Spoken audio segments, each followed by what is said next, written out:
வணக்கம் நண்பர்களே. ஒரு பையன் விளையாண்டுட்டே இருக்கான். அவங்க அப்பா ரொம்ப நேரமாக கூப்பிட்டுட்ருக்காரு. நான் இங்கே விளையாண்டுட்ருக்கேன்ப்பா அப்படின்னு சொல்கிறான். யாரோடப்பா விளையாடுற அப்படின்னு சொல்லி அவங்க அப்பா கேட்குறாரு. எறும்பு கூட விளையாண்டுட்ருக்கேன்ப்பா. எறும்பு கூட விளையாடுறியா அப்படின்னு சொல்லிட்டு அவர் பார்க்கறதுக்கு போகிறாரு. என்னப்பா பண்ணுற? எறும்பு லைனாக போயிட்டே இருக்குப்பா. நான் ஒரு வட்டம் போடுறேன். ஆனால் அது வட்டத்துக்குள்ளே வராமல் வட்டத்தை தாண்டி போகுதுப்பா.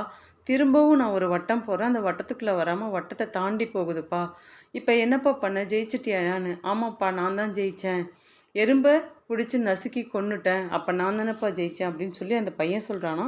அதுக்கு அவங்க அப்பா சொன்னாங்க, இல்லைப்பா, எறும்பு தான் ஜெயிச்சுது. உயிரை விட்டாலும் விடுமே தவிர அடுத்தவன் போட்ட வட்டத்துக்குள்ளேயோ அடுத்தவன் விரித்த வலையிலையோ மாட்ட மாட்டேன் அப்படின்னு சொல்லிட்டு போச்சு பாருப்பா. எறும்பு தான் ஜெயிச்சுது அப்படின்னு சொல்லி அவங்க அப்பா சொன்னாராம்.